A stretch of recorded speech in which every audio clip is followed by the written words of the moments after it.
L'industrie brassicole est confrontée à de nouvelles réalités. Le monde des bières, commerce bien implanté dans la région de Québec, connaît des difficultés financières. Sur les réseaux sociaux, les propriétaires ont annoncé qu'ils s'apprêtent à faire une proposition à leurs créanciers, notamment confrontés, depuis leur acquisition il y a 5 ans, à une décroissance continue du marché de la bière de microbrasserie. Un phénomène accentué en raison d'un contexte économique difficile. On a observé dans les dernières années un changement important des habitudes de consommation. Donc, on le voit, là, les tablettes chez les détaillants en alimentation se sont vraiment développées de façon importante.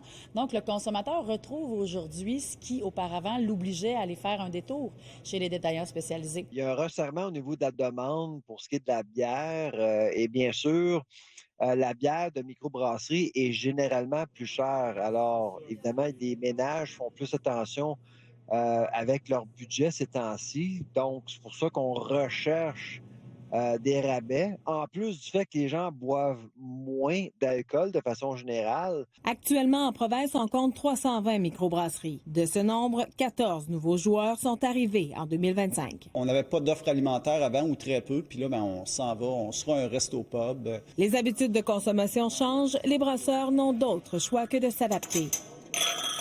Si on reste dans notre modèle, il y a de fortes chances qu'on cesse de plaire à une nouvelle génération de clients aussi. J'ai la misère à avoir un modèle d'affaires où quelqu'un ferait que de la bière pour la vendre en distribution. Nous, on a une grosse saison l'été, on a une belle saison l'hiver. On vend de la bière sur place et pour emporter. Donc, on a un modèle d'affaires diversifié quand même. Reste que dans un monde où les tendances évoluent très rapidement, les microbrasseurs réussissent à percer le marché dans leur segment. Les gens boivent moins, mais boivent mieux, parce que les chiffres des microbrasseries, elles, sont en croissance. Dans la dernière année, les microbrasseries, on a été en croissance de 2,8 %. Et parlant de réussite, le Flacatoun, une blonde belge de la microbrasserie de Charlevoix, a récemment été couronnée meilleure bière au pays à la Coupe des bières du Canada. Zoé Couture, TVA Nouvelles, Québec.